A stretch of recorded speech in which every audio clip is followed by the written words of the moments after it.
주님, 지난 일주일 동안도 눈동자같이 지켜주심에 감사드립니다. 우리에게 영원한 자유와 능력을 주셨지만 세상의 모욕을 참지 못하고 세상 일에 흥분하고 대꾸하며 살았던 우리의 죄를 지금 고백하오니 주님 용서하여 주시옵소서. 참 좋은 계절 5월입니다. 오늘 특별히 어버이 주일로 하나님을 찬양하며 예배하게 하시니 참으로 감사합니다. 창조도 되시는 하나님께서 부모님을 보내주시고 믿음을 유산으로 받게 하심을 또한 감사드립니다. 부모님께 순종하라는 하나님의 귀하신 말씀을 이 시간 다시 한번 생각합니다.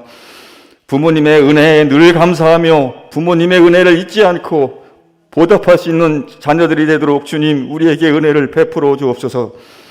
또 부모된 저희들은 자녀를 사랑으로 양육하고 주 안에서 겸손하게 하나님의 말씀으로 교육하게 하옵소서. 가정이 흔들리고 무너지는 시대 속에서 우리 영광교회 성도들 가정은 서로를 사랑하고 존중하는 아름다운 가정이 되게 하옵소서. 영광교회가 주님의 도우심 가운데 부흥 성장하게 하시니 참으로 감사합니다. 우리 영광교회를 통해서 방배동 지역의 복음화뿐만 아니라 열방을 향한 세계 선교의 큰 꿈을 갖게 하옵소서. 하나님의 온전할 뜻을 이루는 복되고 은혜가 넘치는 영광교회가 되게 하옵소서. 무엇보다도 말씀으로 날로 새로워지는 영광교회가 되게 하옵소서. 날마다 성령으로 충만한 영광교회가 되게 하옵소서. 기도로 강성해지는 영광교회가 되게 하옵소서. 대한민국이 정치의 반목과 갈등으로 인한 다툼을 또 분쟁을 그치게 하옵소서. 남과 북이 사랑으로 화합하게 하나 되게 하옵소서. 대한민국이 정치, 경제, 사회적으로 새롭게 다시 한번 도약할 수 있는 힘을 주시옵소서. 이 민족을 향한 하나님의 선한 뜻이 이 땅 위에 이루어지게 하옵소서. 은혜의 주님, 최은단임 목사님, 성령 하나님께서 늘 함께 하시고 주님의 영광을 위해 존귀하게 쓰임받게 하여 주시니 참으로 감사합니다. 기도 가운데 세우신 목회의 계획이 주님 기쁘시게 하는 일들이 되게 하여 주시옵소서. 강단 위에 세우신 목사님 선포되는 말씀 속에 하나님의 능력이 나타나게 하옵소서. 말씀을 듣는 중에 우리를 향하신 하나님의 뜻을 깨닫게 하옵소서. 세상에서 모욕당한 일이 있더라도 잘 극복하여서 하나님께 크게 쓰임받는 영광교회의 성도들이 되게 하옵소서. 이 모든 말씀을 예수님의 이름으로 기도하옵나이다. 아멘.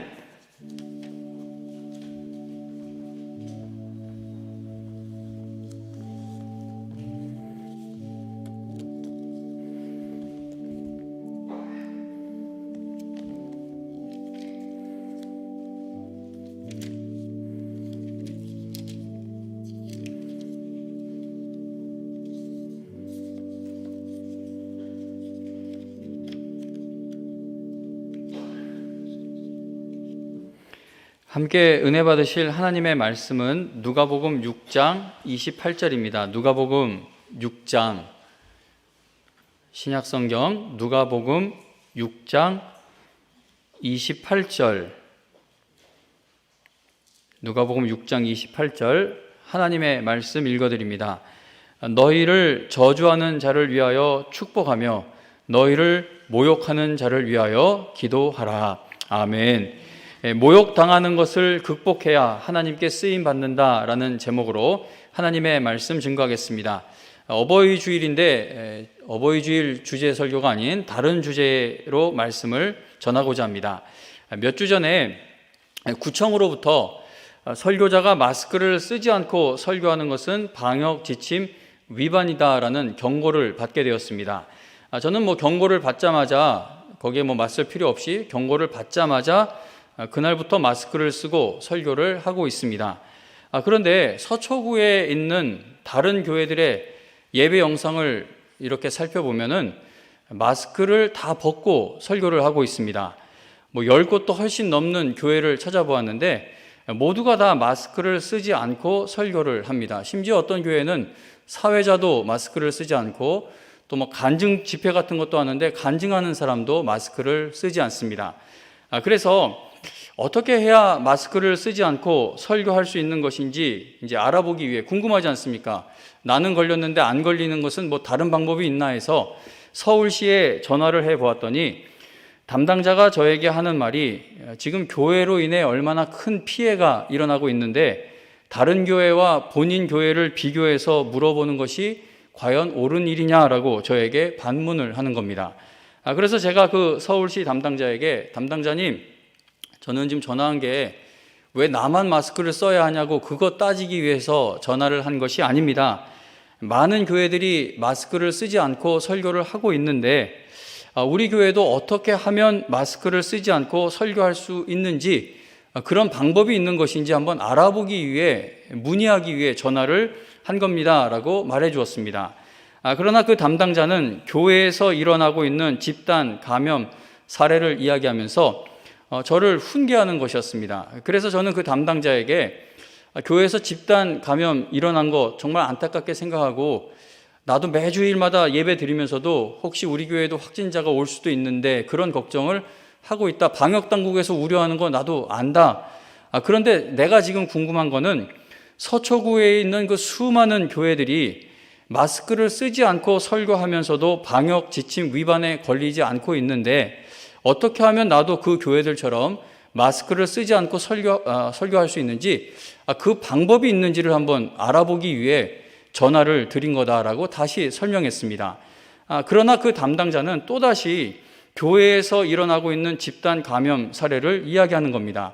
저는 결국 그 담당자로부터 나머지 모든 거의 대부분의 교회들이 마스크를 쓰지 않고 설교할 수 있는 그 비결이 뭔지 방법이 뭔지 그거에 대한 답변을 듣지 못하고 담당자의 그 짜증 섞인 훈계만 듣고 전화를 끊어야 했습니다.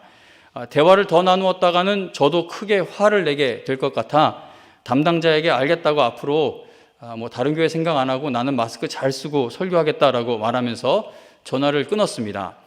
방역 담당자와 다투게 되는 것이 싫어서 그렇게 전화를 끊긴 했지만 이게 하루가 지나고 이틀이 지나고 3일이 지나고 하니까 화가 점점 더 나는 겁니다. 다른 교회들 설교를 좀 몇 주째 보는데 마스크를 쓰는 교회가 드물어요. 있긴 있지만 대부분의 교회들이 설교자들이 다 마스크를 벗고 설교를 하고 있습니다. 마음이 막 상하는 거예요. 도대체 저 사람들은 어떻게 저렇게 할 수 있는 건가? 그렇게 이제 마음이 상해 있던 중에 하루는 차를 몰고 이제 운전을 해서 병원을 가던 중에 극동방송에서 어떤 성도님의 기도 제목을 듣고는 제 자신을 돌아보게 되었습니다. 자동차 안에서 라디오 틀어놓고 갈 때 극동방송을 듣는데 거기서 어떤 성도님의 기도 제목을 듣고 제 자신을 돌아보게 되었습니다. 라디오 극동방송에서 어떤 젊은 남자 성도님의 기도 제목을 읽어 주었는데 그 성도님은 다른 사람들이 자신을 만만하게 보는 것을 감당할 수 있게 해달라는 것을 기도 제목으로 내놓았습니다. 저는 그런 기도 제목은 처음 들어봐요. 사람들이 나를 만만하게 보는 것을 내가 감당할 수 있게 해주소서라는 것이 기도 제목이라고 합니다.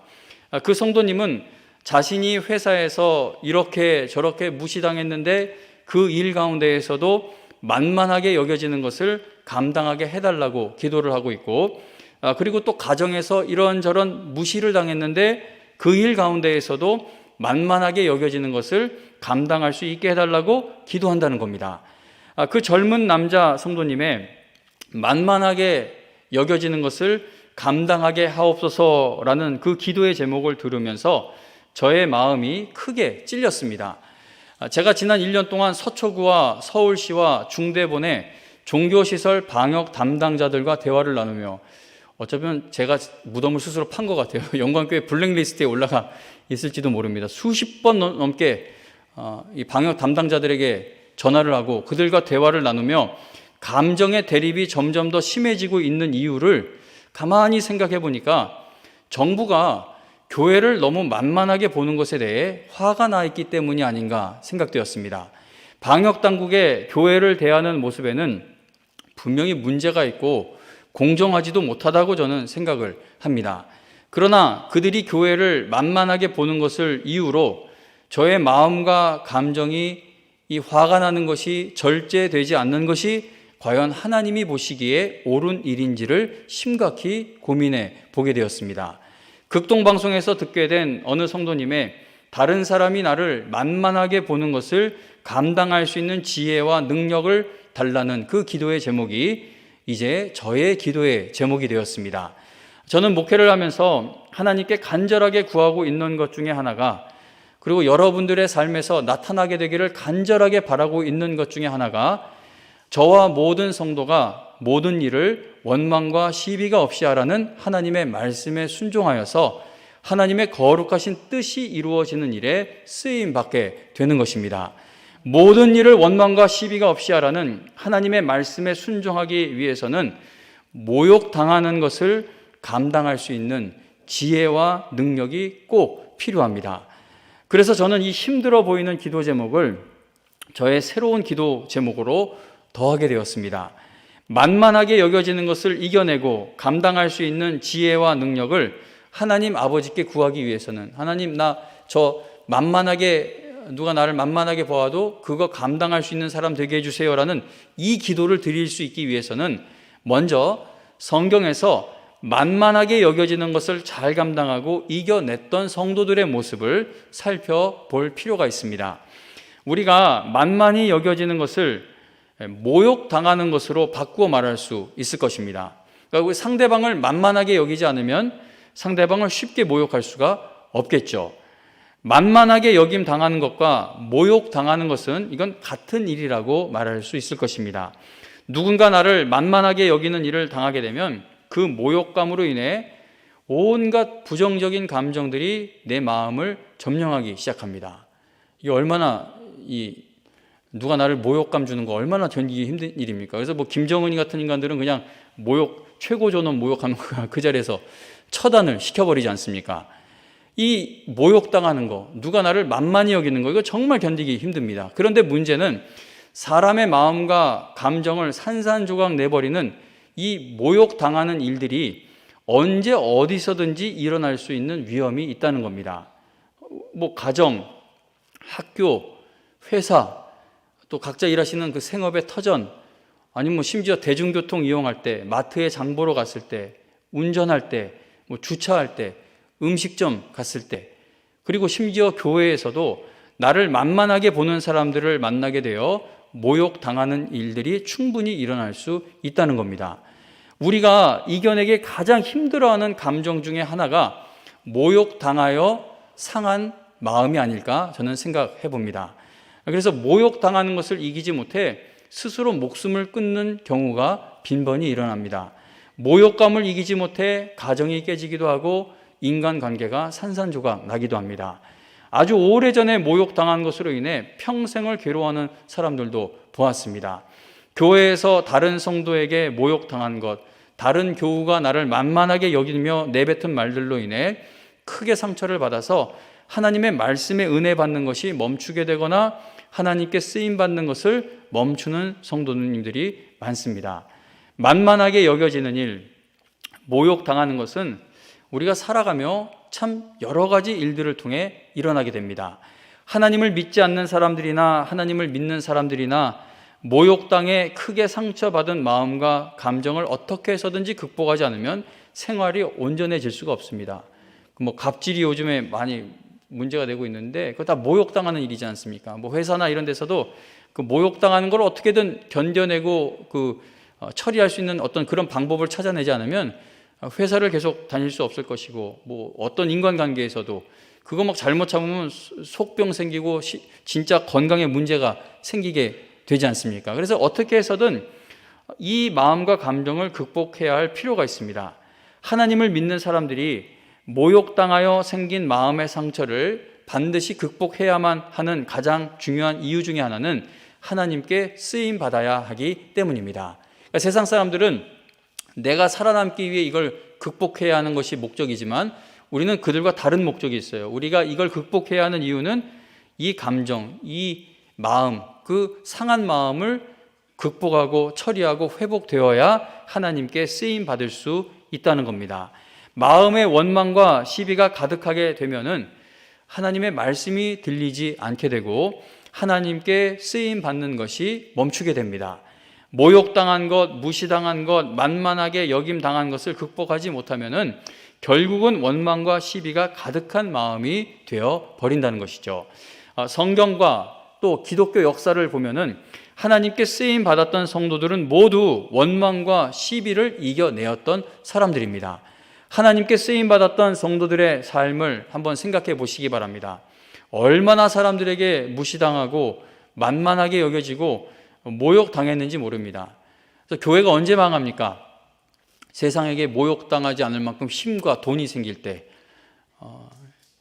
어떤 정치인들과도 이렇게 끈끈이 맺어져서 교회가 세상에서도 이런저런 특혜도 받고 힘을 당할 때, 더 이상 세상의 힘 가지고 모욕당하는 것을 이겨낼 수 있게 될 때 이상하게 교회는 타락해 버립니다. 그러나 하나님의 영광을 위해 온갖 모욕을 당하면서도 하나님께 소망을 두고 있을 때, 그때 쓰임받는 역사가 나타나는 것을 성경을 통해서도 보고 기독교 역사를 통해서도 확인하게 됩니다. 모욕당하고 만만하게 취급받아 생긴 마음의 상처를 극복해야 하나님께 쓰임받을 수 있다는 겁니다. 성경의 인물들 몇 명만 한번 생각해 보겠습니다. 요셉이 형들에게 당했던 일을 마음의 상처로 가득 안고 있었다면 그는 하나님께 쓰임받지 못하게 되었을 것입니다. 그가 형들이 자기에게 준 그 모욕감을 마음에 품고 있었으면 총리가 되었을 때 이스라엘 민족이 시작될 수 있는 그 근간이 되는 일을 한 것이 아니라 당장 형들이 있는 집안으로 쳐들어가서 복수를 했겠죠.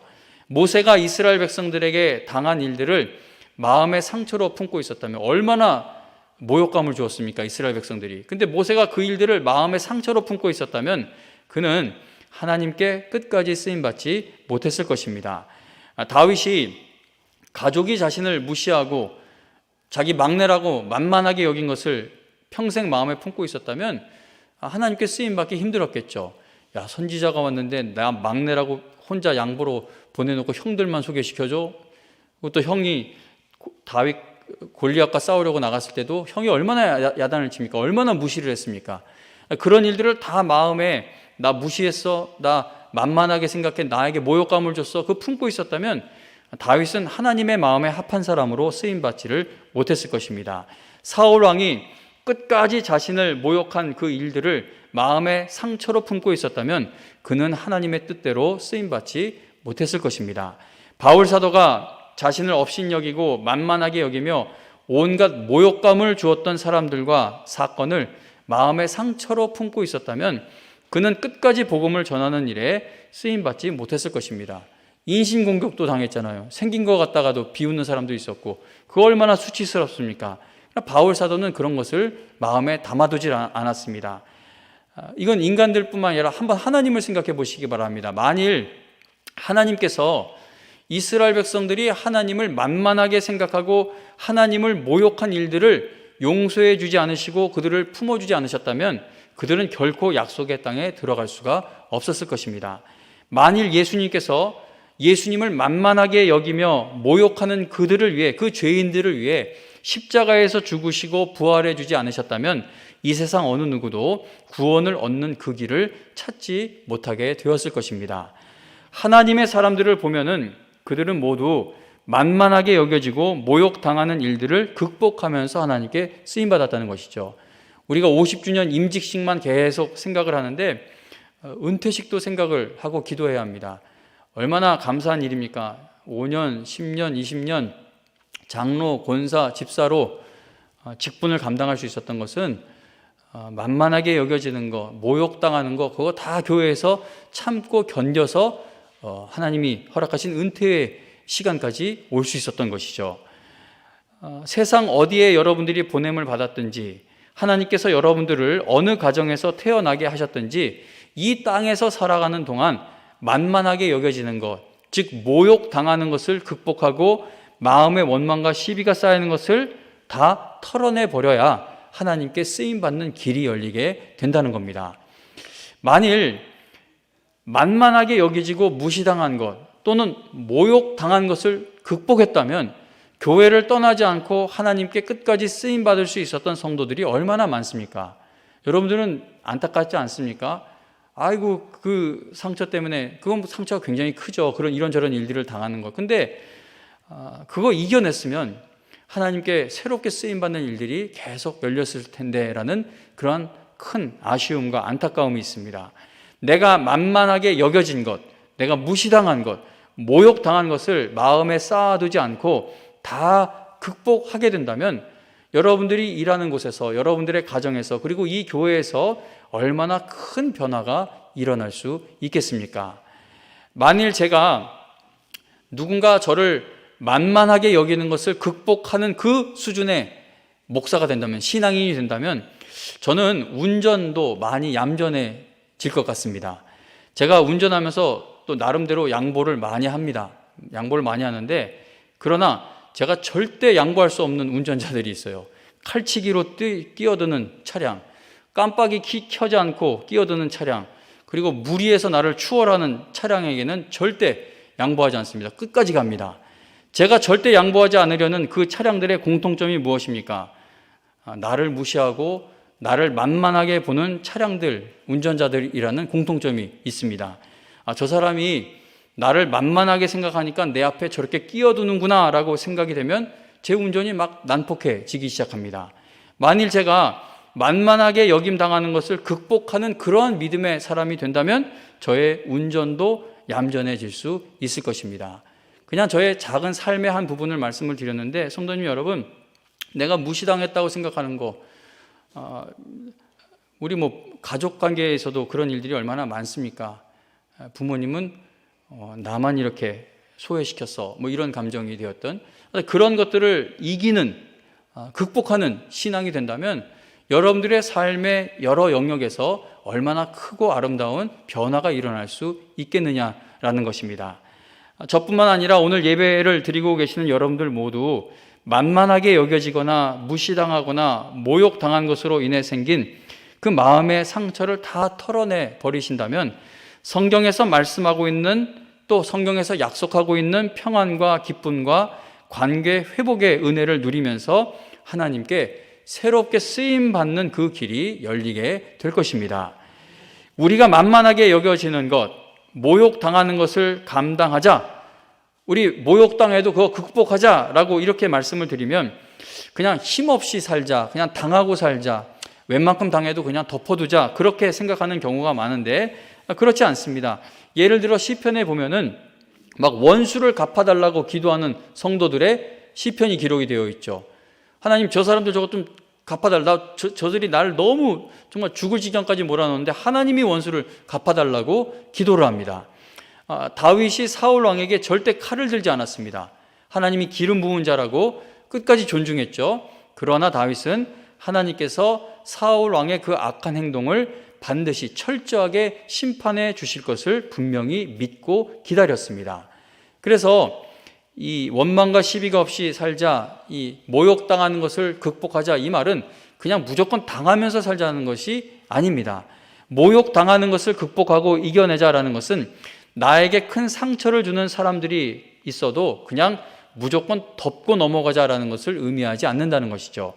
지난주에 뉴스에서 한 20대 청년이 60대 나이에 택시기사를 마구 폭행하는 아주 끔찍한 뉴스를 보았습니다. 60대 나이에 택시기사님이 도로 위에 이제 힘없이 눕게 됐는데, 아마 끌어낸 건지 뭔지 도로 위에 누웠는데 온몸에 문신을 한 것으로 보이는 건장한 체격의 20대 청년이 그 택시기사 얼굴을 막 무자비하게 때리는 겁니다. 경찰차가 뿅 하고 왔는데도 끝까지 막 폭행하는 그러한 무서운 모습의 뉴스를, 동영상을 보았습니다. 폭력을 행사한 그 청년은 반드시 법의 심판을 받아야 할 것입니다.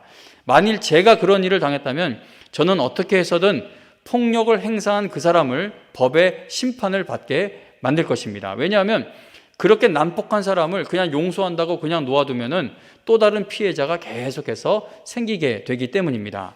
그러니까 나를 만만하게 여기고 나를 모욕하는 사람이 어떤 법을 어겨가며 그렇게 나를 괴롭힌다면 우리는 그러한 사람을 법의 심판을 받게 해야 할 것입니다. 모욕당하는 것을 감당하고 우리가 모욕당하는 거 극복하자는 것은 무조건 참고 무조건 손해보면서 살자는 그런 의미가 아니라는 것이죠. 60대 나이에 택시기사를 무자비하게 폭행한 청년은 반드시 법의 심판을 받아야 합니다. 자, 그러나 성도님 여러분, 그 악한 청년이 아무리 최고 형량을 선고받는다 하더라도 폭행당한 그 사람의 마음이 회복되기 위해서는 모욕당해서 상할 대로 상한 그 마음의 상처를 극복해야만 한다는 겁니다. 그러니까 나를 정말 나에게 수치심을 안겨준 그 사람, 나를 정말 이 트라우마로 남을 만한 그런 모욕감을 준 그 사람이 죽어버린다고 해서 내 마음과 감정이 저절로 낫고 회복되는 것은 아니라는 겁니다. 다윗이 긴 세월을 사울 왕으로부터 감당할 수 없는 모욕을 당하고도 사울 왕을 향한 원망과 시비의 마음을 계속 극복해낼 수 있었던 것은 사울이 결국은 죽었기 때문이 아니었습니다. 다윗은 사울 왕이 죽었다는 소식을 들었을 때 진심으로 사울 왕을 위해 울었던 사람입니다. 모세, 요셉, 다윗, 바울, 이러한 믿음의 사람들이 그들이 당하는 모든 모욕을 원망과 시비의 마음으로 쌓아두지 않을 수 있었던 것은 그들은 하나님을 끝까지 신뢰하였기 때문입니다.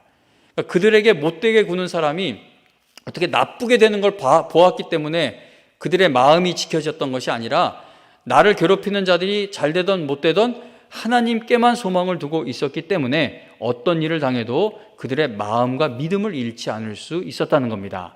내 상처를 다 아시는 하나님께서 내 마음을 온전히 위로해 주실 은혜가 예비되어 있음을 믿은 겁니다. 공의의 하나님께서 내 이 억울한 이 일을, 이 저놈의 원수를 반드시 갚아주실 것을 믿었던 겁니다. 하나님께서 실수해서 나를 이런 모욕당하는 상황에 던져두신 것이 아니라는 것을 믿은 겁니다. 내가 실수하고 내가 잘못해서 내가 우둔하여 모욕당하는 자리에 이렇게 내몰리게 되었지만 용서해 주시고 은혜를 베푸시는 하나님께서 나를 반드시 회복시켜 주실 것을 믿은 겁니다.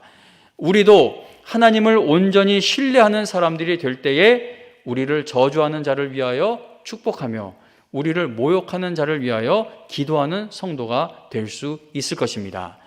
우리가 모욕당하는 일을 극복하기 위해 가장 필요하고 꼭 필요한 일 중에 하나는 하나님께서 우리를 위해 모욕당하신 일에 크게 은혜를 받고 날마다 은혜 받는 겁니다. 예수님께서 우리를 구원하시기 위해 이 땅에 오셨을 때 얼마나 무시당하시고 모욕당하셨는지 생각해 보시기 바랍니다.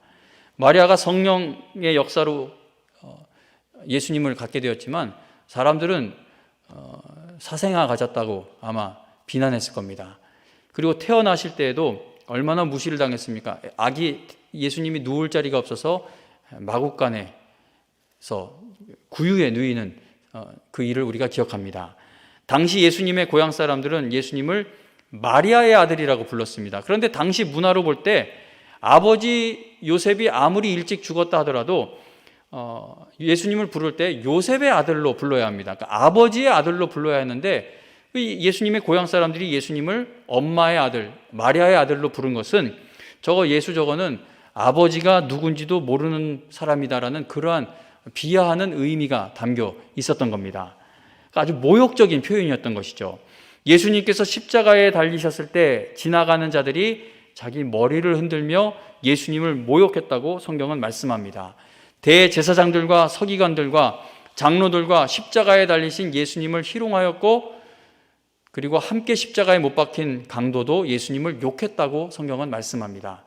그러나 예수님을 그렇게 무시하고 경멸하고 모욕하는 그 죄인들을 위해 십자가 위에서 기도하셨습니다.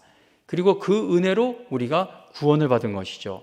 그래서 예수님이 나를 대신해 모욕당하신 그 은혜가 크게 깨달아지면 우리가 이 땅에서 살아가면서 만나는 무시당하는 일들, 이렇게 모욕당하는 일들, 그걸 이겨낼 힘을 얻을 수가 있게 된다는 겁니다. 예수님께서 모든 모욕과 수치당하는 것을 끝까지 극복하시며 하나님의 뜻을 온전히 이루시는 일에 온전히 쓰임 받으실 수 있었던 그 비결이 무엇입니까?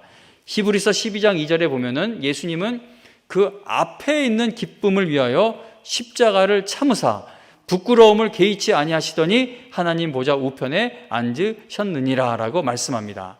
예수님 앞에 놓여있던 그 기쁨이라는 것이 무엇이겠습니까? 우리를 구원하시려는 하나님의 거룩하신 뜻이 다 이루어지게 되는 겁니다.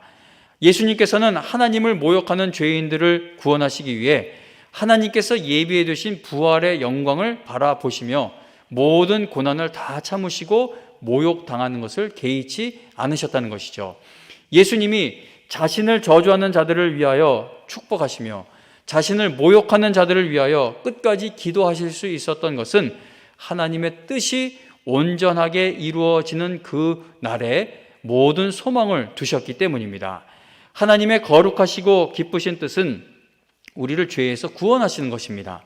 그러므로 예수님께서 모든 모욕을 다 감당하시고 극복하신 것은 우리를 구원해 주시기 위해서였던 겁니다. 예수님의 이러한 놀라운 사랑에 감격하게 된 바울 사도는 자신이 줄이고 목마르고 헐벗고 매맞으며 정처가 없는 그 모든 모욕적인 일을 당해도 그는 자신을 모욕하는 자들을 축복하고 박해를 받아도 참으며 하나님의 거룩하시고 영광스러운 뜻이 이루어지는 일에 끝까지 쓰임받게 되었습니다. 모욕당하는 것은 평생 트라우마로 남을 정도로 매우 고통스러운 일이죠. 그 학교 폭력 피해자들 보면 초등학교, 중학교 때 당한 일이 30살, 40살 넘어가서 50살 돼도 그 일이 잊혀지지를 않고 있습니다. 그 모욕당한다는 건 이건 참 괴로운 일입니다. 그러나 바울은 자신이 세상의 더러운 것과 만물의 찌꺼기같이 되는 많은 모욕을 당했다는 사실을 숨기지 않고 다 말하면서 모든 교회와 성도들을 향해 너희는 나를 본받는 자가 되라고 말합니다. 바울이 끝까지 사명을 감당할 수 있었던 것은 온갖 치사하고 더러운 일 다 당하면서도 끝까지 사명을 감당할 수 있었던 것은 자신을 만만하게 보고 있는 저 사람들까지도 예수 그리스도의 심장, 예수 그리스도의 마음으로 다 품었기 때문입니다. 나 같은 죄인을 참아주시고 기다려주시고 용납하신 하나님의 은혜와 사랑이라면 나에게 저 큰 상처를 주는 저 사람들도 하나님의 그 은혜를 받기만 하면 구원받을 수 있다라는 그 소망이, 그 믿음이 바울에게 있었던 겁니다. 바울은 아무리 험악한 일을 당해도 자신이 예수 그리스도 안에 있다는 사실을 늘 확인하며 힘을 얻었고, 예수 그리스도 안에 있는 성도가 하나님의 사랑으로부터 절대 끊어져 나갈 수 없다는 사실에 늘 감격하면서 모든 모욕을 극복하며 그렇게 하나님의 일을 감당했습니다. 바울이 우울해하면서 겨우겨우 모욕당하는 것을 견뎠던 것이 아니죠. 바울은 주님 안에서 항상 기뻐하고 범사에 감사하며 자신을 모욕하는 자들을 위해 기도하며 그들에게도 복음 전하는 사명을 완수하는 일을 포기하지 않았습니다. 성도님 여러분, 우리가 이 땅에 사는 동안 모욕당하는 일, 누군가가 나를 만만하게 여기는 일은 절대 멈추지 않습니다. 사람이 그렇게 태어난 것 같아요. 저희 집 애들 넷이 있는데 서로 모욕해요. 서로 기분 나쁜 말을 하고, 이게 우리가 가지고 있는 죄성이죠. 누군가가 나를 만만하게, 나에게 상처를 주는 것, 이 땅에 사는 내내 이 일은 멈추지 않을 것입니다. 모욕당하는 상황을 만나게 되었을 때, 나를 만만하게 여기는 사람을 만나게 되었을 때, 여러분 그 싸움은 영적 싸움이라는 것을 늘 잊지 마시기 바랍니다. 그러니까 이게 내가 힘을 더 얻어서 이길 수 있는 싸움이 아니라 내 육이 굉장히 약해도 내 영이 살아있으면 이길 수 있는 영적 싸움이라는 겁니다. 성경에서 모욕당하고 무시당하고 만만하게 여김당하는 큰 상처받았던 성도들이 그 부정적인 환경을 극복하고 이겨낼 수 있었던 것은 그들이 상대방보다 더 큰 힘을 얻게 되었기 때문이 아닙니다. 괴롭히는 자를 만나면 그냥 괴롭힘을 당해요. 모욕하는 자를 만나면 모욕을 당합니다. 그러나 이것은 영적 전쟁이었기 때문에 믿음의 성도들은 그 싸움에서 결코 지지 않았습니다. 예수님의 말씀 한마디이면 예수님, 십자가에 계신 예수님을 조롱하고 멸시하고 만만히 여기며 모욕하는 자들을 전부 쓸어버릴 수 있으셨죠. 그냥 천사 하나만 불러도 예수님을 모욕하는 그 죄인들을 전부 다 처리할 수 있었습니다. 그러나 예수님은 세상의 힘으로 세상을 이기지 않으시고 하나님의 뜻이 이루어지는 것으로 세상을 이기셨습니다. 예수님의 그 놀라운 능력이, 그 신비로운 능력이 오늘 여러분들에게도 허락되어 있음을 성경은 말씀하고 있습니다. 우리 주님께서는 우리가 이 땅에서 모욕당하고 만만하게 여겨지는 그 큰 상처를 극복하고 끝까지 하나님께 쓰임받게 하시기 위해 성령의 열매를 우리에게 선물로 주셨습니다. 성령의 열매를 생각해 보시기 바랍니다. 사랑, 희락, 기쁨이죠. 사랑, 희락, 화평, 오래 참음, 자비, 양선, 충성, 온유, 그리고 절제가 내 마음을 주장한다면 우리는 분명 모욕당하고 만만하게 여김당하여 받은 큰 상처를 극복하고 회복할 수 있게 될 것입니다. 이거 마스크 쓰고 설교하는 게 상당히 기분이 나쁘고 막 방역당국에 화가 나 있다가 그 극동방송의 그 기도 제목을 듣고 오늘 말씀을 이렇게 준비하면서 제가 깨닫게 된 것은 제가 극복해야 할 것은 마스크가 아니라 이 마음에 있는 불신앙인 것을 다시 한번 생각하게 되었습니다. 그러니까 하나님을 전적으로 신뢰한다면 이 마스크를 쓰고 설교하는 이 상황에서도 이 화가 나는 마음이 다스려질 수 있어야 되는데 이게 왜 화가 나냐면 이 상황이 마음에 안 드는 거예요. 그러니까 하나님 앞에서 어떤 고집을 부리고 있는 거냐면 이거 마스크 벗는 거 이런 상황은 내가 마음대로 할 수 있고 싶다는 것을 마음대로 하기를 원한다는 것을 그렇게 주장하고 있는 것이죠. 성도님 여러분, 성령 충만을 받으면 모욕당하는 것을 다 소화시켜 버리는 것이 가능해지게 됩니다. 나를 만만하게 보는 사람까지도 품고 기도하기 위해서는 성령의 열매가 우리에게 열려야 합니다. 우리가 모욕당했을 때, 무시당했을 때, 만만하게 여겨지는 일을 당했을 때 그 일을 극복해야 하나님께 쓰임받을 수 있습니다. 하나님의 도우심을 여러분들 구하시길 바랍니다. 하나님의 말씀을 읽을 때마다 성령께서 여러분들의 그 고집스러운 자아를 깨트려 주시기를 구하시기를 바랍니다. 예배 드릴 때마다 하나님께서 나를 위로해 주시고 성령의 은혜를 충만히 주셔서 내가 성령의 열매가 가득한 마음으로 가정에서 일하게 하여 주시고 또 세상에서도 쓰임받게 해 주시기를 구하자는 겁니다. 저주하는 자를 위하여 축복하며 모욕하는 자를 위하여 기도하라는 주님의 말씀에 순종하여 하나님의 거룩하신 뜻이 이루어지는 일에 끝까지 쓰임받는 교회와 성도가 되기를 주님의 이름으로 축원합니다. 먼저 기도드리고 헌금 드리는 시간 갖도록 하겠습니다. 하나님 아버지 감사합니다. 하나님이 우리를 참아주지 않으셨다면, 하나님께 원수 되었던 우리를 먼저 찾아주시고 사랑해 주지 않으셨다면, 먼저 용서의 길을 열어주지 않으셨다면 우리는 다 멸망당해 마땅한 죄인들입니다. 하나님 아버지, 우리가 그 놀라운 은혜로 내가 하나님을 모욕하는 자였을 때, 내가 하나님을 만만하게 생각하는 그 미련한 자였을 때, 그때 하나님이 나를 먼저 사랑해 주시고 나에게 구원의 은혜를 베푸시기 위해 예수님을 이 땅에 보내셨다는 그 사실이 우리 마음에 늘 큰 은혜가 되게 하여 주셔서 우리가 당하는 이런저런 마음 상하는 일들을 잘 이겨내고 믿음으로 이겨내는 성도들 되게 하여 주시옵소서. 하나님 아버지, 부모님과의 관계에서 내가 품고 있는 어떤 앙심과 같은 마음이 혹시 있습니까? 하나님, 부모에게 효도하는 것은 부모님이 살아 계실 때에만 순종할 수 있는 하나님의 명령입니다. 하나님 아버지, 부모가 인간의 그 연약함으로 인해, 부족함으로 인해 자녀된 나에게 어떤 무시하는 일, 또 나에게 모욕을 주는 일이 있었다 할지라도 내가 먼저 성령 충만을 받아 그 일 다 털어버리고 남은 기간 동안 부모님에게 힘을 다해 효도하는 영광의 성도들 되게 하여 주시옵소서. 오늘도 이 자리로 우리를 불러주신 하나님의 은혜에 진심으로 감사드리며 예수님의 이름으로 기도합니다. 아멘.